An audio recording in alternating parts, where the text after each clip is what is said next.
Assalamualaikum warahmatullahi wabarakatuh. Hai siswa-siswi baru SMA Negeri 7 Pandeglang, selamat bergabung, selamat menjadi keluarga besar Semantu SMA Negeri 7 Pandeglang. Perkenalkan, nama Bapak Indra Judin, mengajar biologi. Kesempatan kali ini Bapak ucapkan selamat, kalian sekarang sudah masuk jenjang yang lebih tinggi, yaitu sekolah menengah atas ya. Baik, materi kita kali ini adalah belajar efektif ya.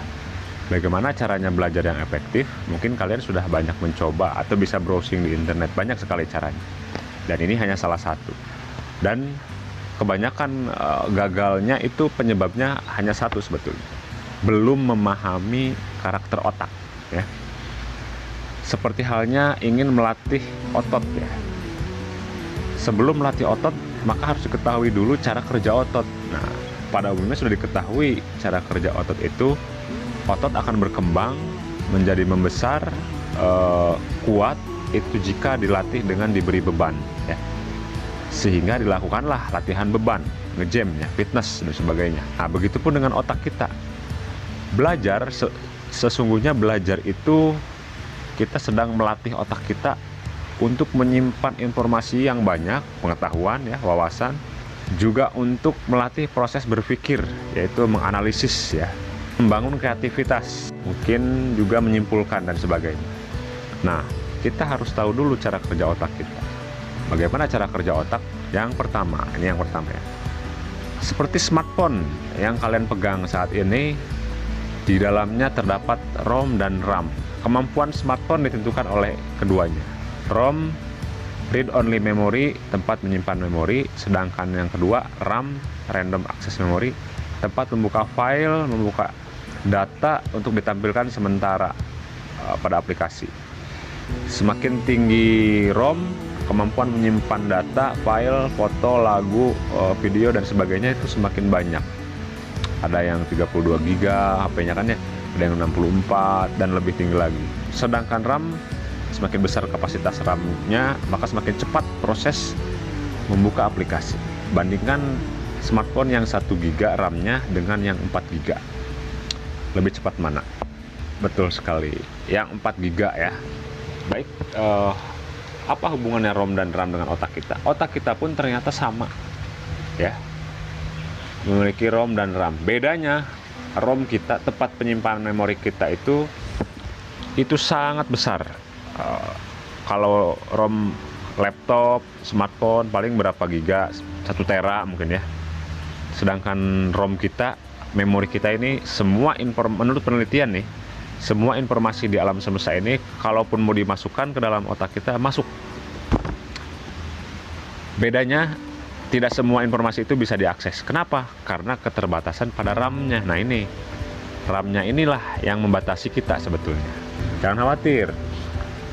Ternyata RAM otak kita itu bisa dilatih dengan cara sering digunakan untuk berproses atau digunakan untuk belajar. Nih, membaca 1 kali dengan membaca 5 kali, lebih ingatnya lebih lama yang mana? Betul, yang 5 kali. Dan yang otaknya sering digunakan untuk belajar, itu dia semakin digunakan, bukan semakin lemot, malah semakin bagus. Otak semakin sering digunakan untuk berpikir, itu dia sama dengan sedang di-upgrade. Jadi ketika otak kita sedang digunakan untuk berpikir, belajar, membaca, menghafal, itu sesungguhnya sedang mengupgrade otak kita. Sebaliknya, semakin tidak digunakan, semakin malas belajar, semakin malas mengingat, malas berpikir, berproses, menganalisis, itu otak akan semakin lemah, RAM-nya semakin turun ya, semakin sulit. Nah, mumpung RAM otak kalian nih masih seger, masih bisa di-upgrade, yuk kita upgrade sama-sama. Dengan cara apa? Terus belajar, diulang-ulang. Ketika kita proses belajar, mengingat, menganalisis, otak kita sedang membangun hubungan antar saraf. Semakin sering digunakan belajar, otak kita semakin memiliki banyak hubungan antar saraf. Ya, ini hasil penelitian. Jadi struktur otaknya pun mendukung ketika digunakan untuk belajar. Baik, yang kedua, cara kerja otak adalah bekerja berdasarkan gambar dan asosiasi hubungan. Misal kalian mendengar kata berlibur, apakah kalian di otak terbayang tulisan berlibur gitu? Tidak kan?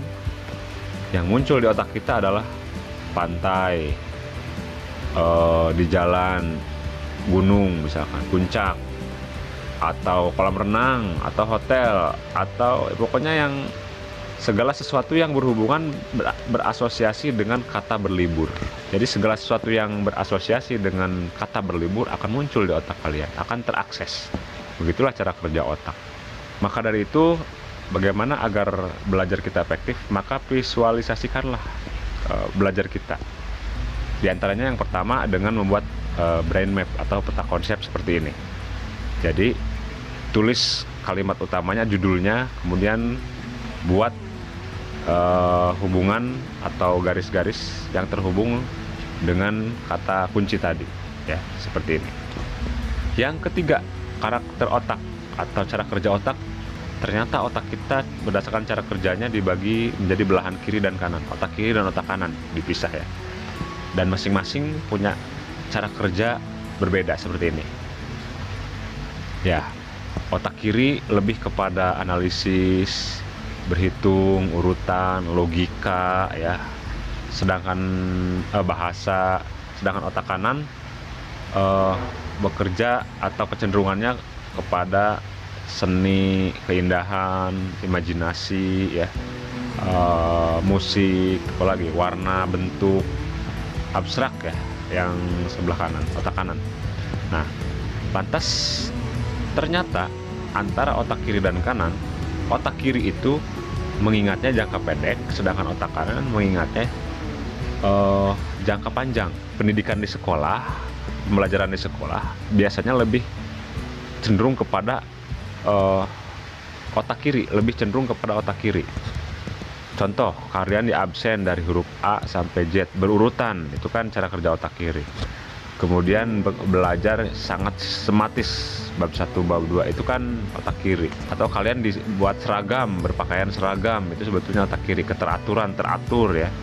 Nah, sedangkan otak kanan juga ada sih mungkin, tapi tidak sebanyak, tidak seintensif otak kiri pembelajaran di sekolah itu. Agar otak kita bisa lebih efektif dalam belajar, kita harus melibatkan otak kanan, karena otak kanan itulah kunci memori jangka panjang. Otak kanan kalian itu ajak untuk ikut belajar. Misalnya kita lebih mudah menghafal lirik lagu, bukan? Ya, karena lirik lagu yang kita hafal tersebut memiliki nada. Jadi melibatkan otak kanan, bagian musik, nada ya. Kita bisa manfaatkan cara kerja seperti ini, yaitu dengan ketika mempelajari materi, maka materi yang kita baca bisa dijadikan, atau yang sedang kita hafal itu bisa dijadikan, dilagukan, dibuat lagu gitu. Insya Allah mudah hafal. Selain itu, kita juga bisa lebih mudah ingat dengan materi berupa dongeng. Maka jika ada hafalan, buatlah hafalan tersebut menjadi dongeng.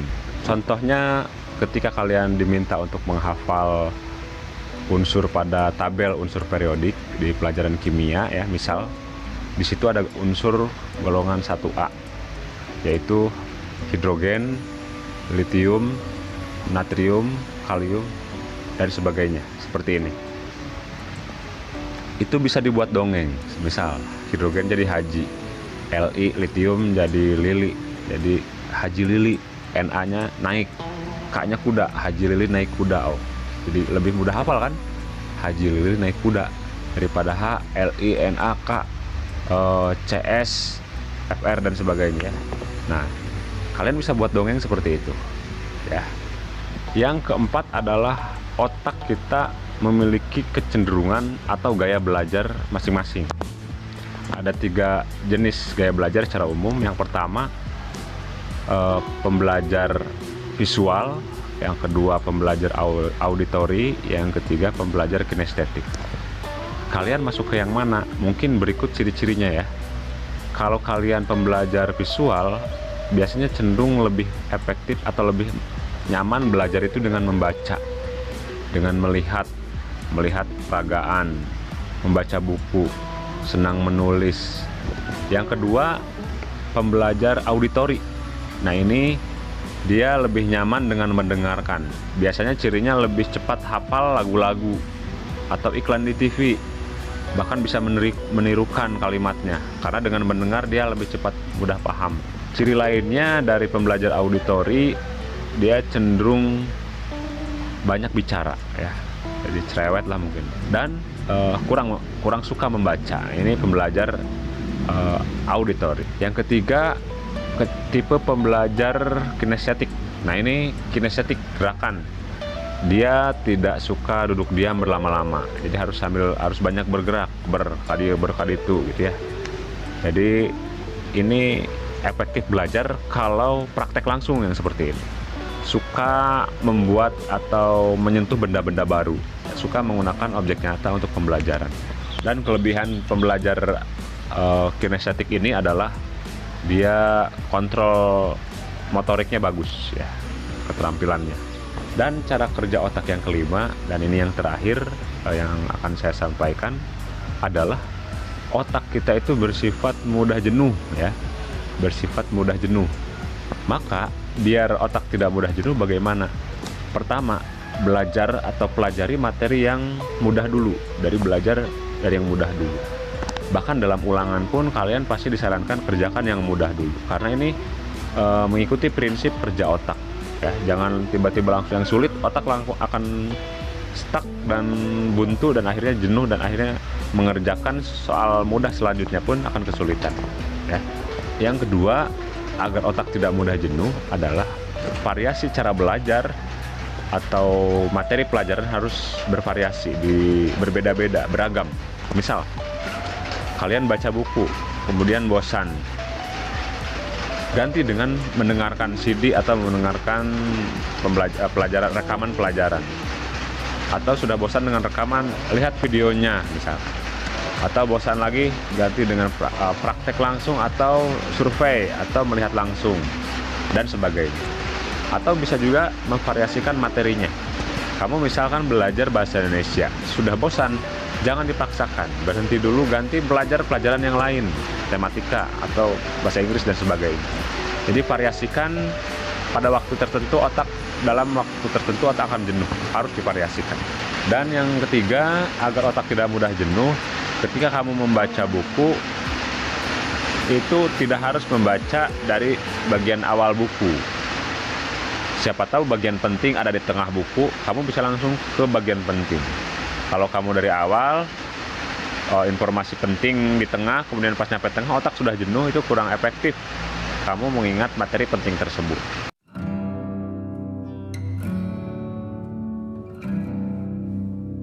Cukup sekian materi kali ini, semoga bermanfaat untuk kalian. Selamat belajar. Assalamualaikum warahmatullahi wabarakatuh.